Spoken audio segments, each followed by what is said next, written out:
And we are back to episode 2 of Commonwealth Ground. Thank you to everybody that joined us last week. Hopefully everybody had a great Thanksgiving. I know we both did. And we're glad to be back with you all here on a fun Monday after a long weekend. So today we are very excited to be talking about just jobs and politics in general. We know that, with the election being done from really earlier this month, there's a lot of people looking for jobs, whether that's at the congressional level, at the state level, for other state legislative elections, because obviously in Virginia we have elections every year, but a lot of other places have local elections this coming year. And then, of course, the presidential cycle, which we both have some presidential campaign experience, so we might touch on that a little bit in this episode. And then, like I said last time, we really want to do actually a full episode on our whole presidential campaign experience when it gets closer to kind of the Iowa caucus time. But yeah, if you guys don't remember, you missed last week's episode, my name is Victoria. And I'm Jackie. And we are the co-hosts of Commonwealth Ground. The idea of it is to bring together folks in a bipartisan manner to talk about public policy, primarily focused on Virginia, but obviously definitely not shying away from national or even global issues that might come up. So thank you guys so much for being back with us, and let's take it away, Jackie. Yeah.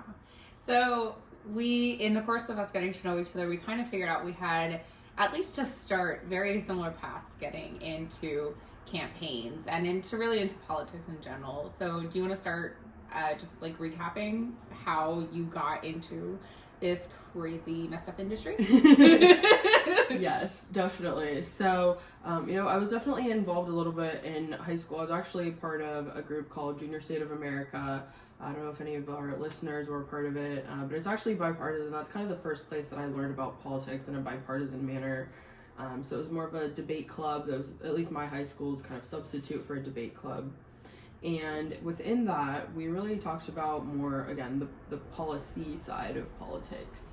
And then when I was in college, I got more involved in the political side. I was involved in college Republicans and some campus conservative groups. And then that really led to me working on my first campaign when I was in college.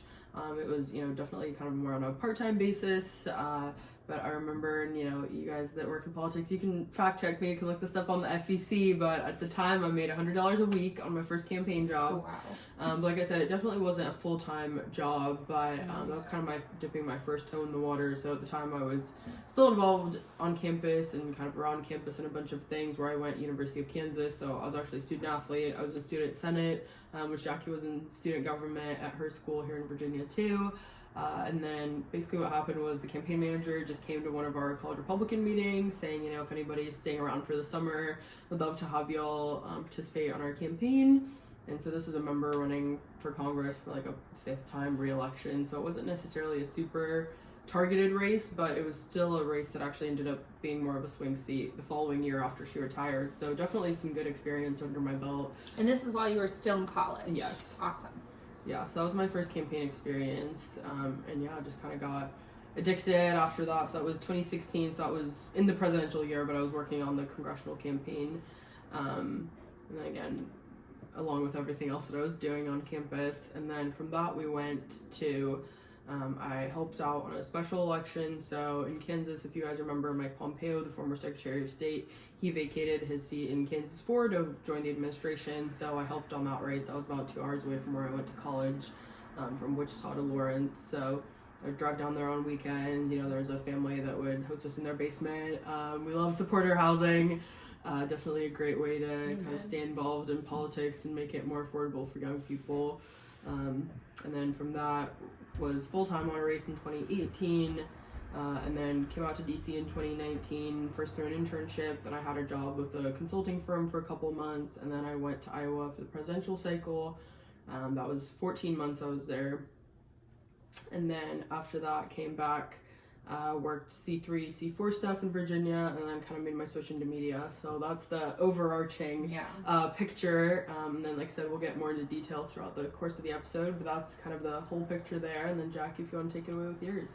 Yeah, so on a similar vein, I didn't really get too involved into anything until maybe you could say college. I think probably like the first political action like I ever really took, besides just straight voting, was going to the Women's March at the beginning, like the day after Donald Trump's inauguration in 2017. For me, I had kind of had, as a Democrat, taken for granted, like a lot of people, that Hillary Clinton would win. And it was my senior year of college. I was so busy with all of the things, and I was like, I don't need to do anything. And then I was proven very wrong. And so I did the Women's March, was kind of my first big thing. And then I had a friend who had an internship later that summer with now Senator-elect Danica Roem, but at the time it was her very first primary. She wasn't elected to anything. She was just coming out of journalism, actually, as well, running as a journalist. And so I staffed some polls for her on election day. And then that was kind of it until 2018. And then I was like, okay, this is like my first big kind of test, right? We had the midterms coming up. I was out here in Northern Virginia, and my closest kind of like target seat was held by then Congresswoman Barbara Comstock, now Congresswoman Jennifer Wexton. And so me and a friend would pack up every weekend in 2018, and we'd drive out to Fairfax. But we were kind of on the like Fairfax Loudoun border, and Chantilly and Centerville. And we'd pick up like a giant like 100-door packet of doors, and we'd go out together and we'd knock doors. And so I kind of got to know kind of a lot of people on her team, and a lot of like big volunteers and really involved people in the area. And so 2019 comes around, that same friend, this has been the same friend on Danica's team, coming out knock doors with me. He was then helping a flip target for the Loudoun Board of Supervisors set up her race.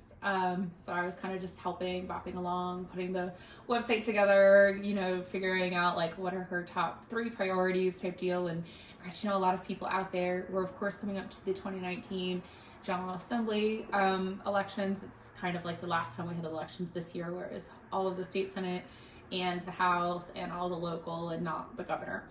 And I just got to know a lot of the people out there until my now good friend Aaron Homer.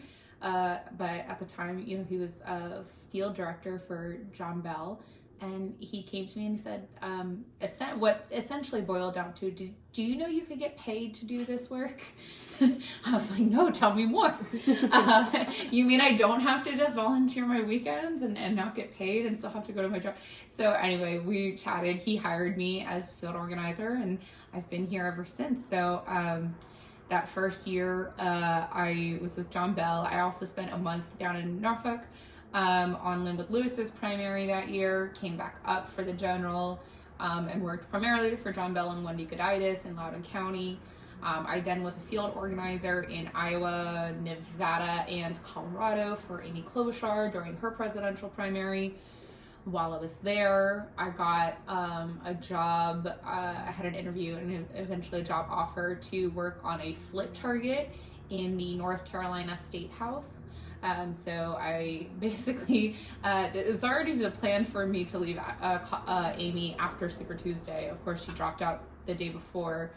And so I packed up, flew from Colorado, spent a couple days visiting my parents in Pennsylvania, came back home to unpack and repack, spent a couple days in Virginia, and I drove down to North Carolina like 2 days before the COVID lockdown started. So I spent that time, all of 2020 in North Carolina, managing my very first race. I was campaign manager on that one. Came back up home, spent some time working for John Bell again during session, and got connected to my current boss, Delegate Carrie Delaney, who was looking for a campaign manager. Interviewed with her, managed that race. In the middle of that, her prior legislative staff had an opportunity up on the Hill, so she took that. I took the official side job, and I've now been with Delegate Delaney in, I think, the longest job I've ever had in my life, consecutively. So I've been with her for 2.5 years now. Yeah. Awesome. And so, we talked about this a little bit, but just through your own journey, it's very visible that, one thing kind of leads to another. So for anybody that's maybe from the outside looking in, what advice would you have for them? Because it maybe seems a little bit, stressful and very complicated with how these jobs get passed around. It's always, and with my journey too, it's primarily been kind of a friend of a friend knows somebody that's looking and knows that you are also potentially looking, or maybe even might not be looking, and that's kind of how these opportunities come up when you first get your foot in the door. But if somebody is just very basic, trying to get their foot in the door, maybe they have some political experience, maybe none, like I know you do some hiring in your current role and some past campaign roles that you've been in. What is something that you look for, maybe some transferable skills that people might be able to bring to the table? That is a really great question, and everybody has a different into politics, and so maybe what I say isn't what somebody else did, or it doesn't work for everybody. But one of the things that I have found most helpful, people say that like it's all about who you know in politics, and that's maybe actually about 50% of it. The best place to start is kind of figuring out what your interest is. Is it political? Is it policy? Is it local? Is it like, do you want to work locally? Do you want to work in the state?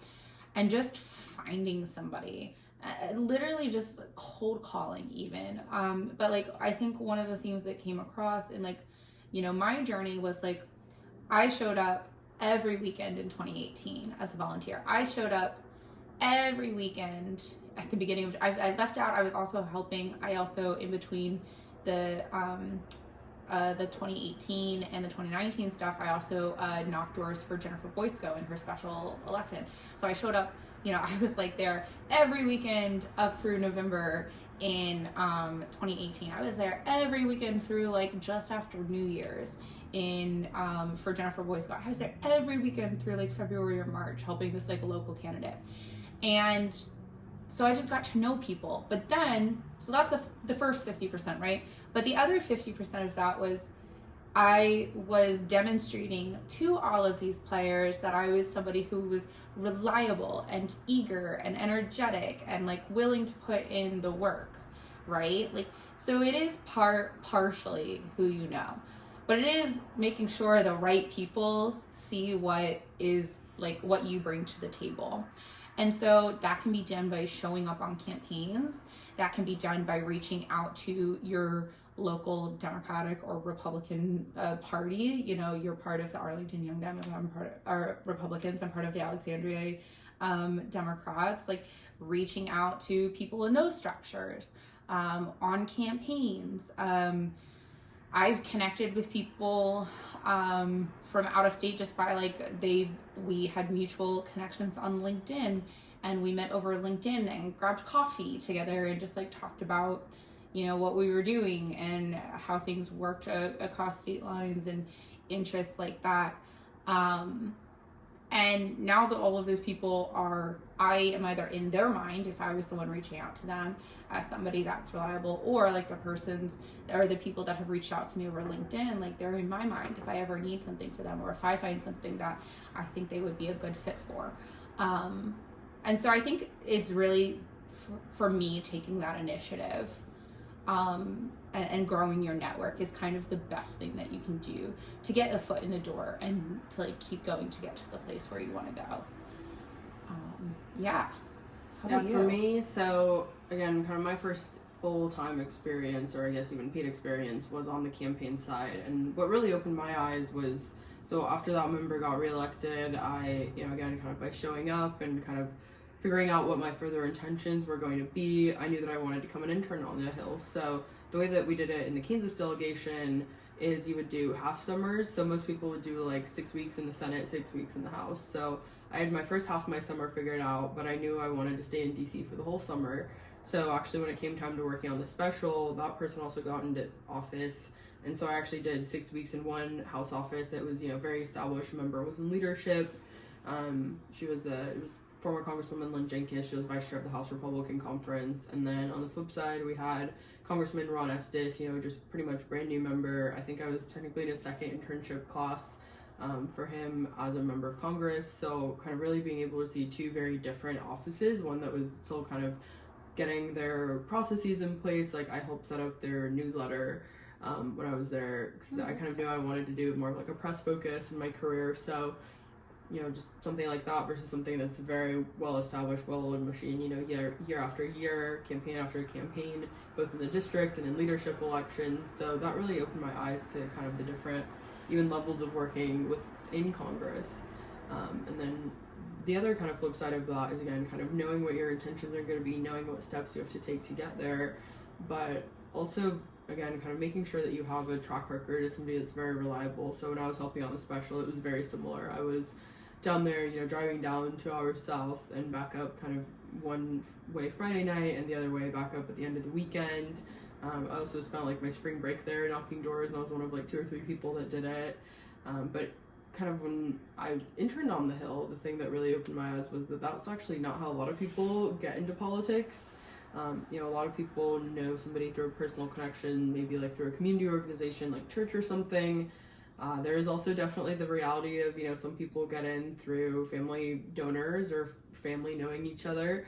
But I think campaign work is one way to really set yourself apart. And I think even now, kind of, even though I've transitioned out of politics in my day-to-day job, I'll meet people that have worked on a campaign in some capacity, and that always kind of elevates, maybe even kind of gives me a little bit more respect for them, because I know how strenuous it is. And, even with Jacki and myself, I think when you know somebody's worked on a campaign, that's kind of a mutual level of respect that you develop for each other, because even though it's been in kind of opposite or complementary, I guess, even environments, there's some, you say you've been a field organizer, no matter whether you're a Democrat or Republican, or you've done it for a C3 or a C4, there's a certain kind of person that does that work, and there's a certain kind of people that work attracts and really kind of develops your character and your perseverance in a way that, kind of we're talking about, I guess, twofold, both people maybe looking to transition to something parallel career-wise or just transition into this work. But those are definitely, I think, some transferable skills. Either if you can prove that you have that from a previous role that you've had, that's very helpful to see. But then if you're also taking that skill set out of politics, that's definitely one I think that you keep throughout your career. Yeah, not necessarily because I recommend that, as a union supporter, I don't necessarily recommend this, but I do think, there is something that is said about someone who shows up for like the 17-hour work days for crappy pay and like is willing to pick up and move across the country for their cause. That says something to people, I think. But you also have to go into it knowing that is kind of the expectation as well, because it is really easy to burn out. But yeah, it's the internship thing where you like split between the House and Senate is really fascinating to me. I don't have any congressional or Hill experience or anything, so kind of hearing all of the different ways, and I guess it could be even like a difference how every state, there could be like 50 different ways that each delegation handles it. Again, for us it was something I found people just like to do. But that's fun because they're also like completely different bodies, and that gets you like experience in both of them at once, which I think is pretty cool. Yeah, and like I said, mine ended up being two ones on the House side, but even then definitely helped develop a good breadth of experience. And then also when we were talking about, kind of what to do for this episode, Jacki said something that I think was very good, something that I've thought about throughout my career, that really being on a political campaign is like being in a small business. So I think it attracts a very entrepreneurial type of people, but then when you get into, yes, your individual campaign might be, but also you have party structures, both state and national, and, caucus input. There's a way that in that experience, it's even more like a corporation that's also been around for like between 6 weeks and 6 months, right? And so what do you have to add? No, I was gonna say, I feel like it's like a small business. I don't necessarily, that means like every business, idea is necessarily transferable, I want to say.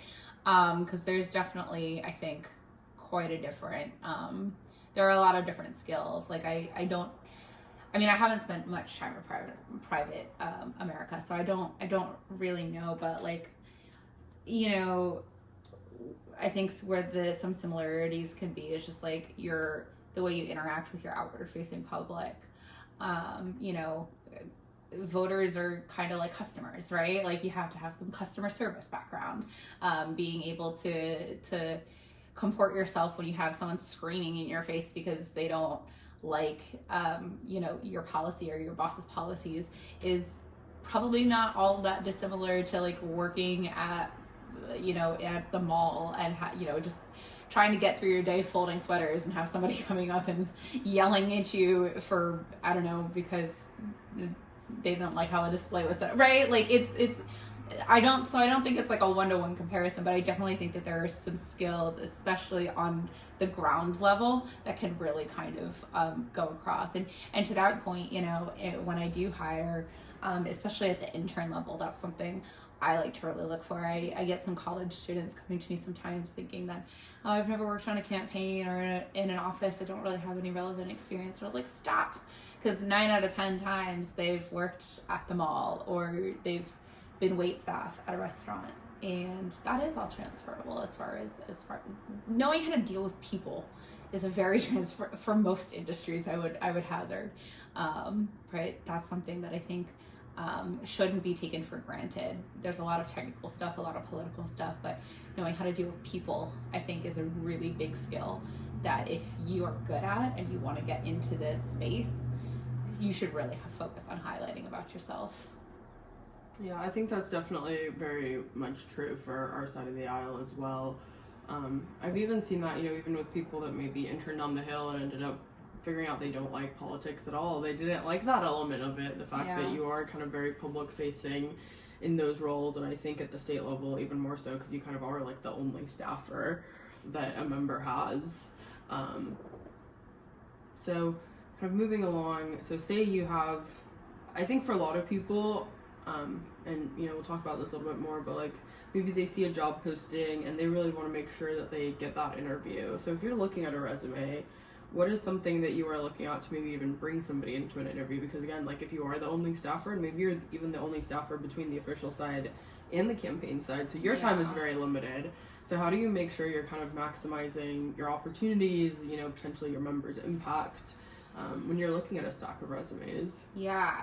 So I will say the one thing I don't look at is education. I think, I went to college. I'm not knocking college education. I think it can be really beneficial and important to people if that's that path that they choose. But I also, at least in the positions that I hire for, campaign side, that's, field directors, so talking to your voters, finance directors, raising money, hiring interns, hiring people to work part-time for me during the legislative session.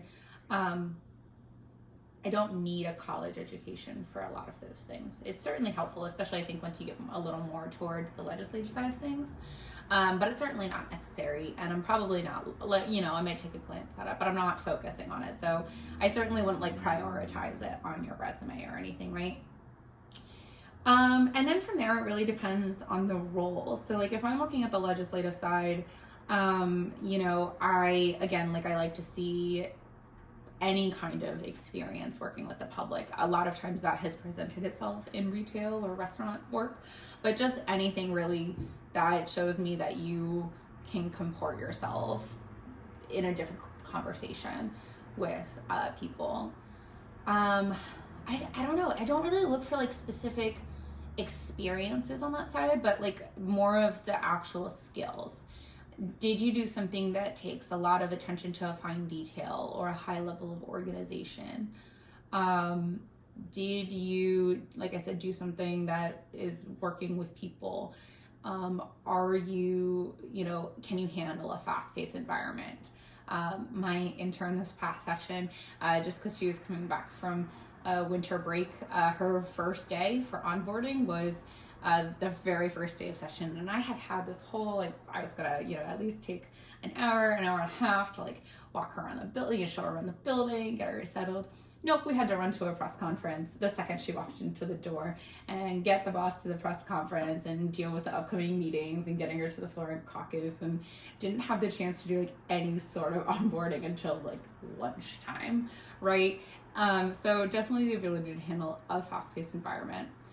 On the campaign side, I do start to look a little bit more about your experience. So for me, hiring, I like to hire my like directorship positions, but then I like to let my people build out their teams as they see fit.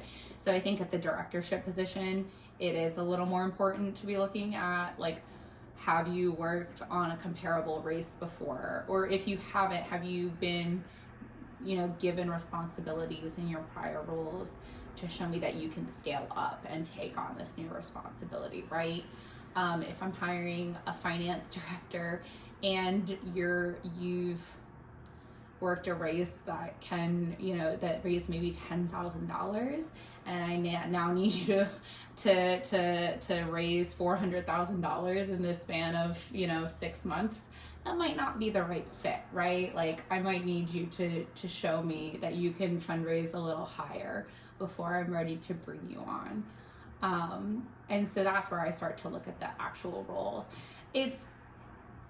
I don't pay attention to the who in so much as like a political, like I don't use that as a scale to judge like how democratic like you are. Yeah, it's more of like, okay, what do I know about this race? Was it competitive? Like what was the structure and the results like from that? I don't really care about that. I mean, I obviously care if you're a Democrat, but as long as you're kind of within that, I don't really care how moderate versus how far left you might be. That's not something I'm paying attention to. But if I am looking at a safe seat Democrat from a safe blue state versus a competitive congressional or senatorial, race, that is statewide, that kind of thing can make a bit of a difference in my brain as well. And then I also like to look for, personally, if someone has a lot of or any experience working in Virginia. It's not a requirement, but it's a good plus. Every state has a lot of differences between them and its own microcosm, and Virginia, especially because we do have elections every year, is very unique in a lot of ways. And so if someone has worked in Virginia before, that can be a nice point in someone's favor as well, or if they're from here. Yeah. Have you had to handle any hiring, and like what do you look for? Not too much. So the C3 and C4 that I worked for, I was in charge of kind of helping build out our field team, so that was probably the most comparable. For us in that year, our operation was like 2 months, so we definitely wanted somebody local. So I actually had some people, when I posted I was hiring, saying, oh, are you helping with housing? And I'm like, honestly, we like don't really have the bandwidth to deal with that, but I can even like refer you to some other organizations that I know will house, and realistically you're probably going to end up knocking on the same doors as me. So like your experience is probably not going to be that different. So I had to do that in that role a little bit, of again just kind of like you said, like everybody knows everybody, and so honestly if I can refer somebody to another opportunity that I know is going to be helpful to them, like I feel like that at least kind of checks a box in my mind that like they reached out, they were proactive, and they're still ending up somewhere where they're going to be impactful. So I think that's pretty important too. Absolutely. I can't hire everyone, right? As much as I like to. So I'm glad I've had the opportunity to do that too. And and I think both of us have had people do that for us, so we kind of appreciate how helpful it is to know maybe if we're not necessarily a right fit for a specific opportunity, people will still keep you in mind. So yeah, and I think that's also like an important key when we're talking about like if we're telling people it is about who like that might not get you every single job, right? Because I do think that there is, I don't think it's just like who based. I do think there's like a level of meritocracy behind it, right? But like that being said, my experience has been that people are still like, if you have shown yourself to be competent and excellent and a good person to work with or for, like even if they can't get you a job, like people want to help you find something, right? And they will, and they'll keep an eye out, and they'll send your resumes on, and they'll help build those connections for you. Is that like a similar experience you've had on your side of the aisle? Yeah, it definitely much is the same thing. I even really still to this day, again, even though I don't work in the day-to-day of the internal things within politics, even though I'm still involved with young Republicans, both, like I said, at the local and state and national level. People will kind of constantly reach out to me, or I'll see other people in my network post opportunities, so I'm very much kind of always looking in terms of like how can I be helpful to people. And you know, at this point I don't know if I necessarily will take like a campaign job again, but you know, it's always still helpful to see that people are still reaching out, and that I can still kind of play a part in someone's journey in that regard. That's a great point to ask my next question then. So like, what made you kind of decide it was the right time to move out of the campaign space? And then at that point, why did you move into more kind of a media-focused center? Yeah, so a couple of different reasons. So kind of the one that I shared, I guess, most publicly with Sorensen, we talked about this literally like day one of it, you know, what do we do? How do we get there? So for me, I saw a little bit of frustration, honestly, with working for principals, you know, members, electeds, candidates, working very hard and feeling like at the end of the day I didn't really get my worth out of that, because sure, like we had the victory, but that didn't always mean something else for me.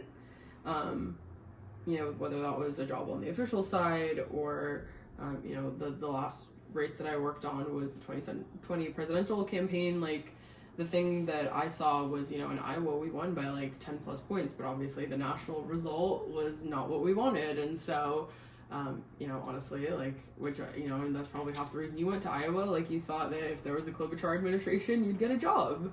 I don't know if I thought that, but that was certainly a hope. Right? Yeah. Like, and I think that's really anybody that works in the presidential realm is like, you know, you're gonna have thousands of opportunities in DC. And you know, we're gonna look at the people that were there from day one, and so that didn't really end up happening. And so when I was working my C3 and C4 job back here in Virginia, I started freelance writing. So then I had publication, which I now write for full time, American Liberty News. I started freelancing for them. And again, I really liked being able to put my name on something, which like in politics you very often don't. And so that is kind of a reality that you have to live with. But I like being able to say, like, I actually did this and this is my work. Like, you know, sure, like even day to day, you know, I have an editorial team, I have a business side of our publication, and so obviously it's a team effort in that regard, but like at the end of the day, the article has my name on it. It's your byline. It's my byline. And I do like that aspect of it. And again, like, I feel like it's still a way that I can contribute and be involved in the public policy process, specifically when I do commentary writing, or, you know, again, even coming from the Republican side, you know, I always really still to this day, like, I say, yeah, I'm a journalist, but like, I'm going to come into this conversation or this interview with a set of values that I have, and I'm going to kind of act from those. And I think, at least from the way that I see it, there was a lot of media that I worked with, because I worked in a couple of media, you know, interacting with media or media adjacent roles on campaigns. I felt like, you know, again, I'm sure this is not a foreign thing for you to hear, but like, I felt like Republicans weren't getting the fair shake, and so I thought that, you know, it's not that I won't criticize Republicans, but I'll kind of go in there with an open ear, which I think a lot of the more traditional media won't necessarily do that. And so I feel like there was kind of a role to be impactful there as well. That's fascinating. I think I don't want to get too into that, because I feel like we could have a whole conversation. Yeah, we'll probably do an episode of that. About the media and like its relationship to politics. No, but but I do want to ask though, like, do you get the sense, or is it the hope that kind of the work that you do can influence the electeds and the offices that kind of consume, and maybe not so much like, is it more than a hope? Have you seen this in reality and like play out? So, not one of my own examples, but actually in the fellowship that I'm in, Young Voices, so it's conservatives and libertarians, specifically writing about public policy. And there's a number of people that have been involved in that say, you know, hey, actually, like, I wrote this op-ed and I know that I flipped votes, and like that actually impacted the election. Another one of my Another one of my colleagues from the program, just a few weeks ago, she wrote something about how pepper spray was in DC. So it wasn't illegal, but a lot of retailers weren't shipping it. because I guess that was their interpretation of the DC City Council's ruling, is that maybe like it couldn't be sold in the not the state but in the jurisdiction. And so she actually wrote an op-ed that ended up being seen by a number of members of the council. So they actually reached out to like Amazon and actually said, like please do fulfill these spray. Oh wow. Yeah. That's and so again, it's not my own work. That work is 100% her credit, but like it's part of the exposure that she had through a similar fellowship or the same fellowship that I'm in. Yeah. And so that's really like what they're. At least in my own role, I do a lot of commentary on politics and the electoral process, but for us to actually apply into that fellowship, we kind of have to have a preeminent policy area or two that we want to focus on, because, they kind of feel like, really anybody on the internet can, like, sit with a microphone and, like, yell at the screen. Isn't that what we're doing right now? Well, and, like, that's... that's kind of why I wanted to start this podcast again, is, like, I actually kind of wanted to do something like this for a while, but I didn't just want to be another one of these people that, like, yells at a screen, right? Because I feel like there's enough of them. And so I feel like having it in a context is actually a substantive conversation where, again, like, I hope that down the line we actually can have experts in the room to, maybe talk about their policy areas of expertise that typically the media doesn't cover. And so again, I feel like there's a way to do that is constructive. And they're offline now, but I posted a couple of episodes on YouTube of more like rant style videos. And I'm like, I mean, these are fine, but like, what is this doing? What is it doing? It's not doing anything. And so like when I just kind of thought about like the conversation that you and I had, I was like, maybe this is a way to do this where it's actually gonna be impactful and actually gonna do something. Aww. Versus just be out there for like people to find and angry tweet or TikTok comment or whatever we have. So oh, that's fun. No, but that sounds really great. Is there like a specific area that you focus on in your professional work now that you hope kind of gets picked up and people start paying attention and change some policy outcomes on? Yeah, I mean, so I've always been very much in the gun space. That's obviously much more on the Republican side, but I think there's still a lot to be done in that policy realm. But one that I actually think can be very bipartisan is immigration reform. That's something that I talk about all the time. And over the past few months, I've done a number of interviews talking about how even the Democrats are realizing that, like, we need things like a physical barrier on the southern border, and there's polling that backs that up, that, even people in New York are being frustrated by the fact that they have large numbers of migrants coming to their city, and it's taking all their tax dollars, and it really, like, even just this past week, a few days ago, Mayor Eric Adams of New York came out and said, like, we're actually going to have to decrease our police force because these resources are being rerouted to care for people that are coming as part of the migrant crisis. So but that's also an area that I think can actually be very bipartisan, even though a lot of the coverage on it, at least from our side, is very negative. And like, I come at it as an immigrant myself, an immigrant that's married to another immigrant. My husband and I are both naturalized citizens, and so I think that gives us a very different perspective on the immigration system than a lot of people, especially on the Republican side, that just want to say, like, stop all immigration, because there's definitely quite a few of those. And like, at least in my own case, I've grown up in predominantly immigrant communities. I think Northern Virginia, where we live now, is definitely very migrant and immigrant heavy. I grew up in the Seattle area, lived in California for a couple of years, so again, I kind of want to figure out these niches where, again, like, I can be impactful and where what I have to say is adding to the conversation and not just being a part of whatever echo chamber we have. And so that's definitely one of the areas that I found it be helpful on. Yeah, that's fascinating. And I mean, we should have a full episode about immigration, but like, because I don't know that I fully like agree with the idea of a physical barrier, but like, I feel like obviously we absolutely need immigration reform, right? Like, and maybe stuff like, actually funding the system so that we have judges to hear these cases, like, is maybe something that, people can agree on and like get to a place on. But, I'm sure there's probably a ton of other like actual policy issues that we could probably talk about and maybe come to some We will, consensus yeah. on. We Yeah, definitely that will. because I don't think either of us are going to sit here and like scream like stop all immigration from you or like legalize it all. Borders, Yeah, like borders. Like I'm not going to come onto this podcast and say that either. But yeah, no, I think that's great. Maybe we can do some help getting your voice through on that and get some pride. Maybe we can do that. Yes. Well, kind of to wrap up this episode, I think we both kind of wanted to make ourselves available if there's anybody listening today and you guys want to be pointed to some resources. For sure. Obviously, like, feel free to send us your resumes if you think we can be helpful in getting them around. But also if you email us, commonwealthground@gmail.com, and you either put like attention Jacki or attention Victoria, we can kind of point you in the right direction with some job boards that exist both on the Republican and the Democrat side. If you are job searching right now, like I'm sure a number of you guys might be, definitely feel free to reach out. I know kind of time is ticking as these campaigns all staff up, so if there's any way that we can be helpful, definitely let us know. For sure. Or if you are just interested in having a conversation about getting, one-on-one about your particular path on getting into the industry or what you should be focusing on, I know I'd love to be a resource for that.